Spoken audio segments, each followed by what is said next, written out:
Hi, good morning everyone. Dr. Nat here. We are continuing on Chapter 9, Mechanical Waves. Okay, so I hope you are doing well. Please stay safe. Don't forget to eat and please don't forget to revise. Alright, so mechanical waves results from a disturbance. I told you that waves do not happen tiba-tiba, right? They have to have some sort of disturbance, and that this disturbance is where we get our energy to propagate. And this disturbance also causes our particles in a medium, right? We have particles in medium. For example, I have a solid cylinder. This is my cylinder. Please just imagine that it's a cylinder and I tap it, right? I tap it. This is me. Tap, tap, right? Tap, tap. And what happens is that I cause some sort of vibration to the solid cylinder. And then what happens? The particles oscillate up and down, right? As they oscillate up and down, they also transport the energy that I tap, tap, tap. And my other friend here feels the vibration, right? Because this guy is also oscillating up and down as the energy moves, right? So what happens is that it looks like this basically. So here, this is longitudinal wave.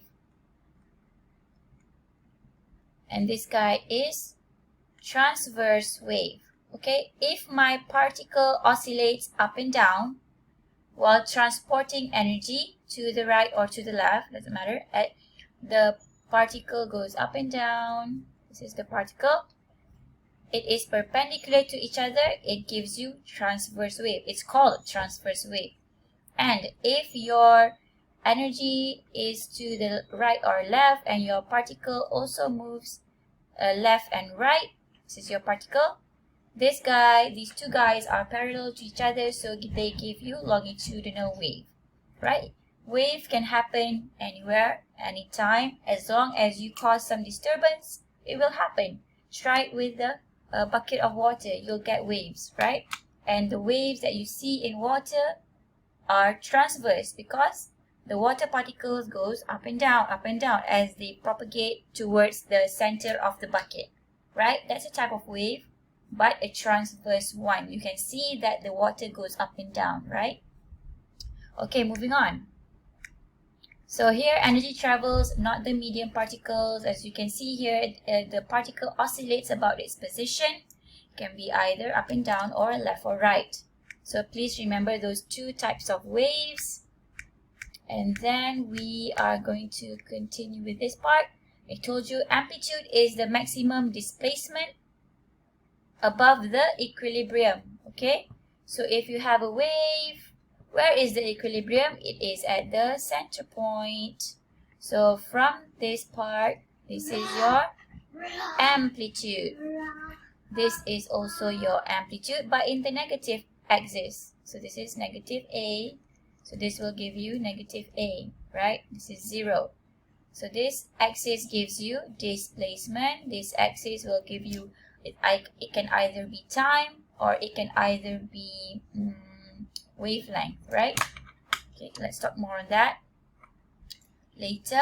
So frequency is 1 over t, 1 over period, and omega is 2 pi f or 2 pi over t. Please, please, please remember these two equations. You will need it to derive your angular frequency. You have your angular frequency. You will need the 2 pi f, 2 pi over t to derive your frequency and period equations, right? And the speed of wave is meter per second. The speed of the particle is also meter per second. These two speeds are linear, okay? So if those speeds are linear, how do we relate them to the the oscillating part? You use this equation, V equals to F lambda, right? Because F gives you the omega, right? Omega is your angular speed, 2 pi f. So this relates the linear and the angular part together for a wavelength. Okay? And then we discussed when a traveling wave reaches a boundary of a different media, part of it is reflected, part of it will be transmitted. And there are properties to there are certain properties of a transmitted wave and there are certain properties of reflected wave. Remember, reflected wave keeps everything the same except the shape depends on whether you are traveling from a low density to high density or from a high density to low density. And for transmitted waves, I don't remember, let's see.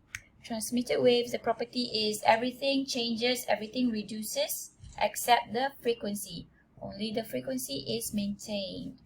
Alright, this part is okay. Okay, so wave can be represented as a sine curve. I know you don't want to hear this, but it can be represented as a sine curve, which means that we can mathematically describe wave. Shocking. It's not really shocking. Physics tries to explain everything in math. I don't like math, but it is what it is. Okay, so a transverse wave is the displacement of the vibrating particle that can be represented as a sine curve. What's a sine curve? It's just basically a sine theta, and this is how it looks like. Okay, but this looks like a cosine actually. It's not a sine, but it's a sinusoidal curve basically. The maximum positive, it can be cosine theta or sine theta.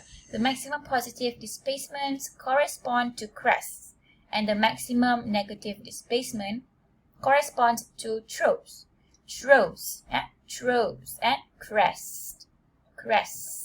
Okay, it's a little bit hard to pronounce. So this guy is your crest. The maximum displacement is your crest. The negative maximum displacement or the maximum negative displacement is your trough. Please remember these two terms. Crest is the maximum positive. Trough is the maximum negative. So negative A and positive A. Alright. So this this figure over here shows you a vibrating blade that causes disturbance. It is connected to a string. The string was initially at rest. It wasn't moving. And then somebody flicked the vibrating blade. Somebody flicked the blade to make it vibrate, right? So there is some disturbance going on. So the string forms a wave, right? To transport the energy while the string particles oscillate up and down. Okay, so this is a transverse wave. A longitudinal wave can also be represented as a sine curve. Okay, it has a sinusoidal nature as well. Compressions correspond to crests. Okay, compressions. This part is compression, so crest. This will be your A. And your stretches correspond to troughs. So this is the part where it's stretched. This guy is called trough, and this will be your negative maximum. Okay, so they are called density waves or pressure waves. Okay, so pressure causes a longitudinal wave. Density waves is called a longitudinal wave. It's the type of wave. The type of wave for pressure and density is longitudinal wave. Right, so look at this figure now. You have your compression corresponding to your A, right? It's compression corresponding to your A. And then you have your stretch corresponding to your negative A. And then you have your stretch corresponding to your negative A. Your stretch corresponding to your negative A. Okay, please try to remember that. So crest, let us summarize in a very simple table. So longitudinal, okay, and then you have transverse. Let's start with transverse first. You have transverse wave. Okay, just ignore my little kid at the back. How do I spell transverse? Okay, transverse, and you have longitudinal, right? And then your crest, which is A, is what? The maximum displacement. This guy is your compression, compressed part. Okay, I don't have enough space, but you should remember these. Let's put it, I don't have enough space. Let's put it here. Oops. Ignore that. And then you have your trough, which is your negative A, right? Your negative A, and this is your positive maximum, this is your negative maximum displacement. This guy is your stretch. Okay, compression and your stretch. Type of wave. Crest is positive maximum displacement. Throw is negative maximum displacement. And for longitudinal, the compression gives you the A, the stretch gives you the negative. Okay, let's talk about waves in comparison to SHM. Okay, so I'm gonna use where this one is SHM and this is wave. So SHM is repetitive, right? Repetitive as well. Same path, moves over a distance. And then what else? The equation is x displacement equals to a cosine omega t. And this displacement equation with respect to time. Which means that when you plot this particular equation, x equals to a cosine omega t, you will get an axis of time and this guy as displacement in meters and this guy is in seconds. Now, because wave moves over a distance, we not only want to know its displacement over versus time, we also want to know what happens to the displacement versus the distance. Right? This is the displacement of the, this guy. Either it's the throw or either it's the crest, right? If it's a transverse, it's the maximum displacement of the string. If it's a throw, it's the negative maximum displacement of the string. If it's a longitudinal wave, we want to know where is the compression, which is your maximum amplitude, and then where is your stretch, which is your negative maximum amplitude. And we want to know versus distance because it is moving. Okay, so this equation cannot tell us what is the displacement versus the distance moving, right? So we need a new equation for that, and this is where this equation comes into, it's not this one. This is the equation. Okay, so y equals to a sine kx plus minus omega t. What is k? K is the wave number. K is the wave number. It's called wave number. It is 2 pi over lambda. Lambda is in meters, 2 pi is in radians. So what do you get? K should be in negative meters, right? K is radians over meters. And then this guy is radians over meter. And then you multiply it with x. X is the distance, right? You know that x is distance. So when you multiply radians per meter with meter, you will get radians, which is what we want in a sine function. Okay, and then we have omega, which is 2 pi over t. This is radians per second. Okay, so omega is radians per second. What happens here? Radians per second times with the second gives me also radians.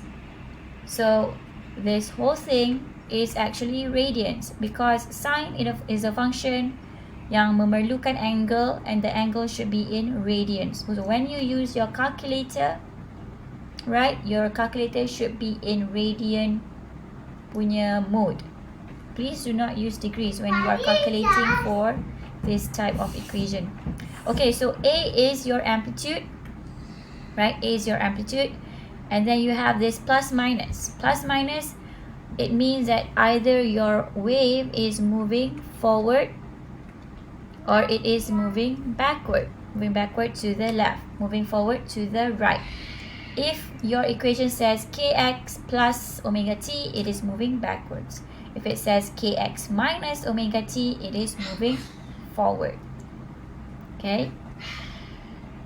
So if we were to compare this equation with the simple harmonic equation that does not move, right? Simple harmonic motion does not move, and the equation is a cosine omega t, right? This is the displacement and displacement. This guy is your displacement, and you could plot it with respect to time. This is your x-axis.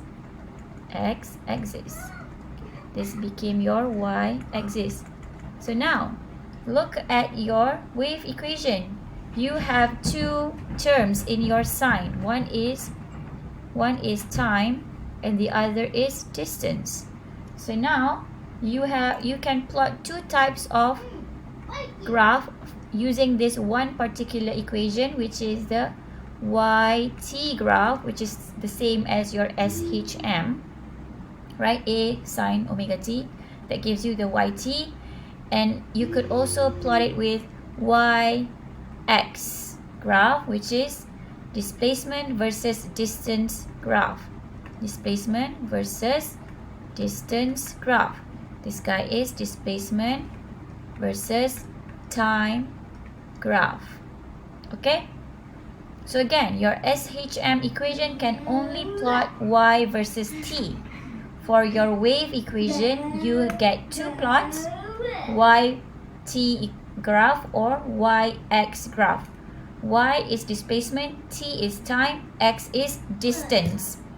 So from this equation, the one that we just learned, y equals to a sine kx minus omega t, you can get two types of graph, which is the displacement versus time graph and your displacement versus distance graph. Your displacement versus time graph is, this is how it looks like. Y is displacement in meters, time is in seconds.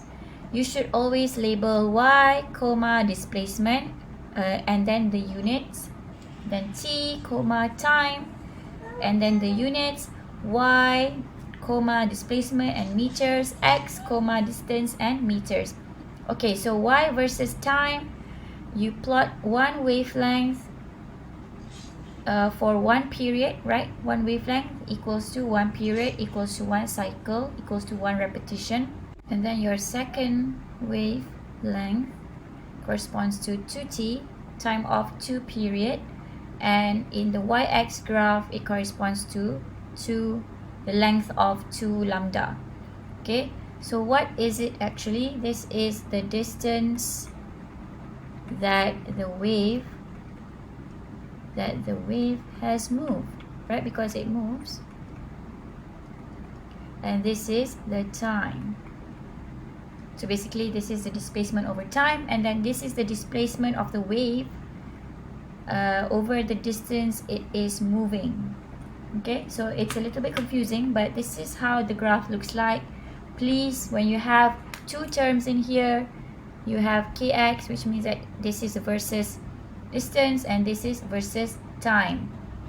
It is different from the SHM equation in the sense that SHM can only be plotted with respect to time sahaja. So you only get the YT graph.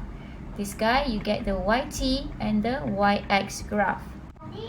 Here I want to show you that one period is equal to one cycle. One cycle is one period, and one cycle is equal to one wavelength as well for the YX graph. Okay, that's the distinction there. So what is actually one period for a wave?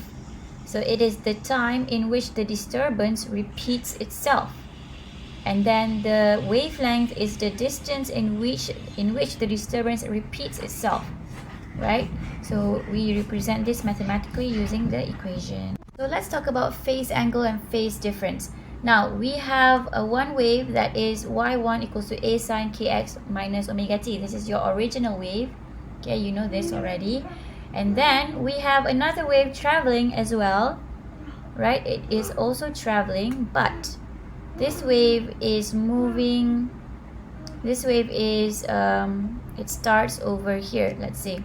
It starts earlier than the original wave that you have. So this wave starts earlier by this much. Okay, so what is this much? So if I were to label my original wave, we know that this is one period, right? Which is also equal to one wavelength. And you can imagine that because it always repeats itself, you can imagine that it is making a one complete circle. One complete circle to make one lambda or one period.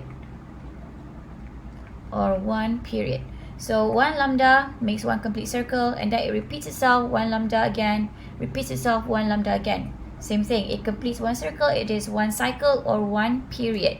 Because it is repetition, right? It's a repetition, only that it is moving forward as well.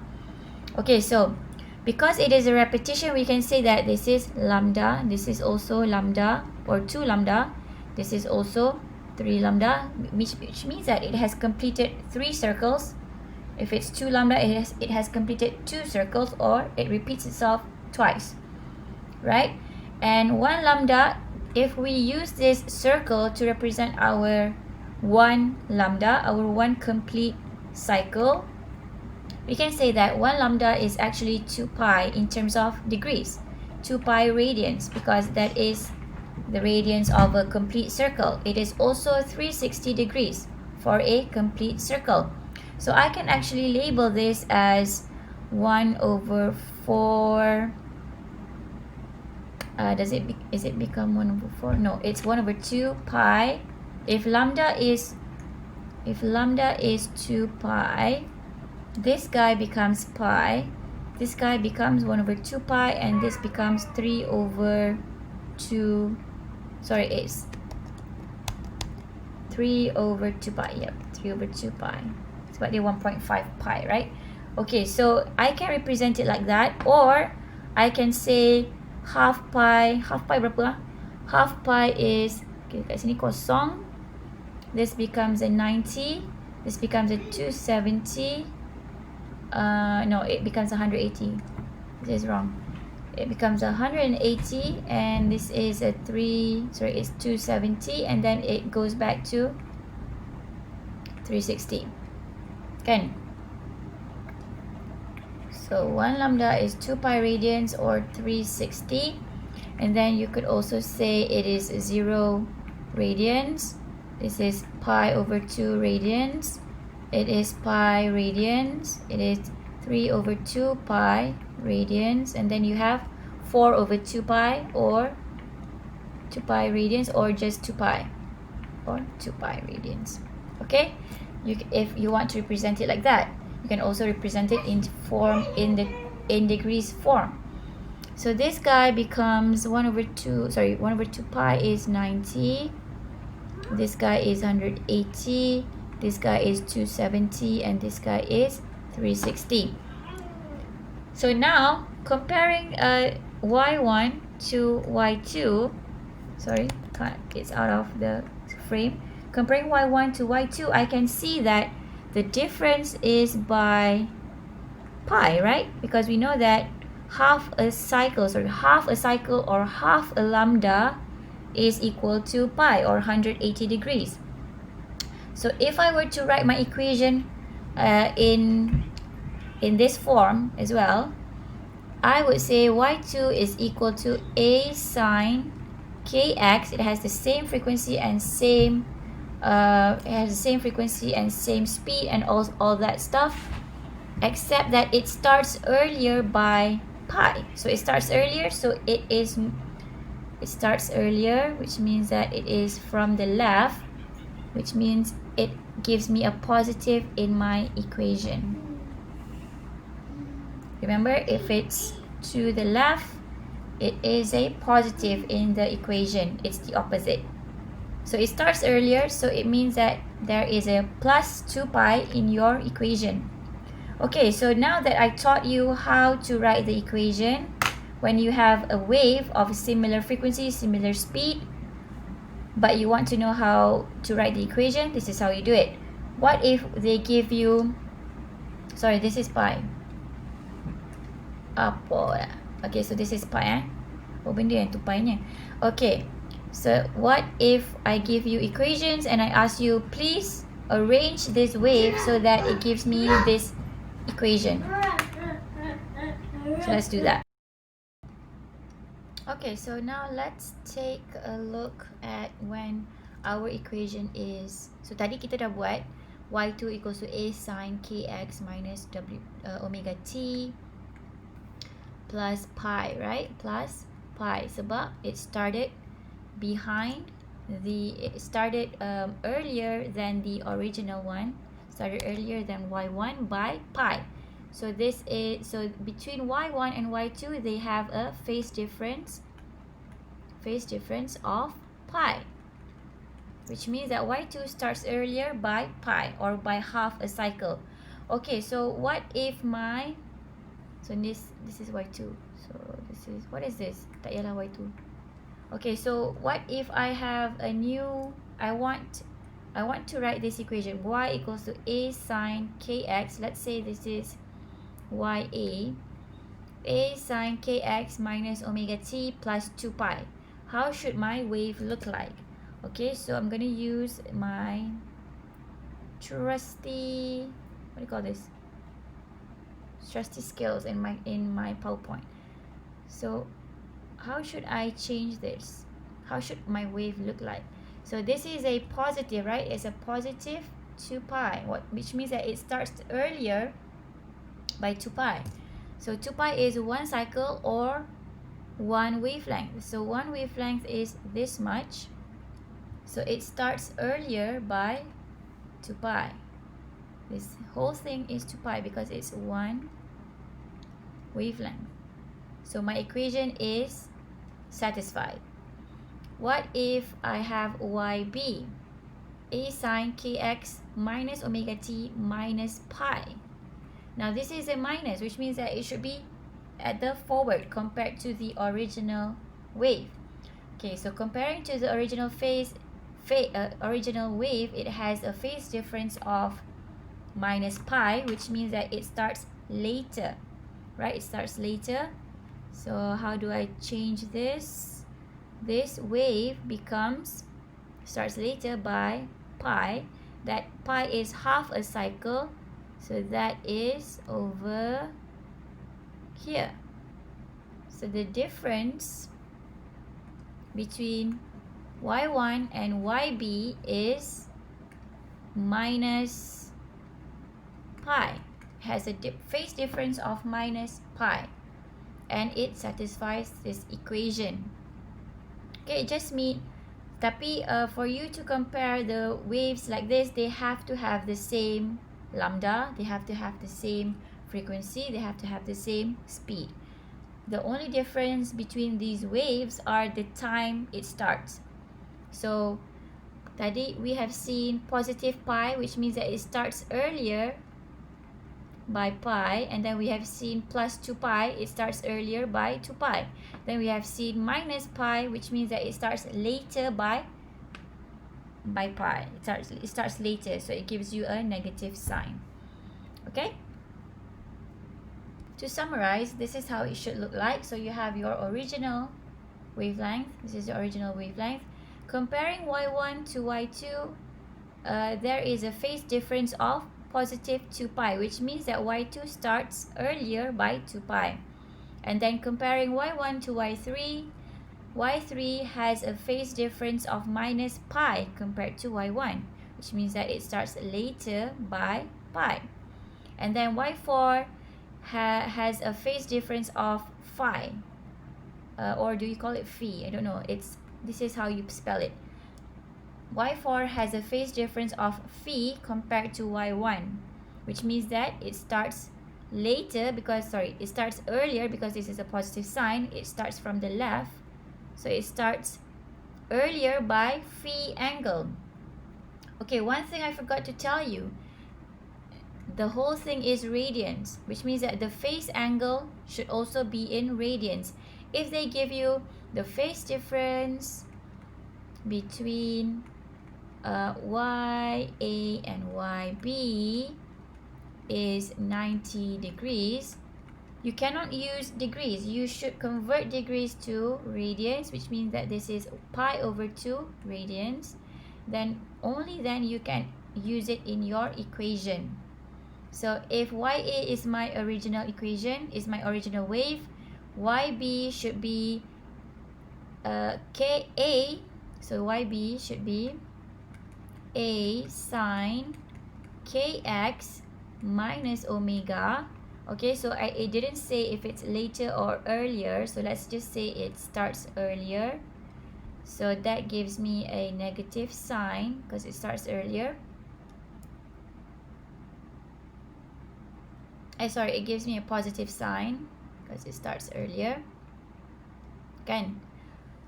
Okay, kejap, nak padam. So it gives me a positive sign because it starts kat belakang of pi 2.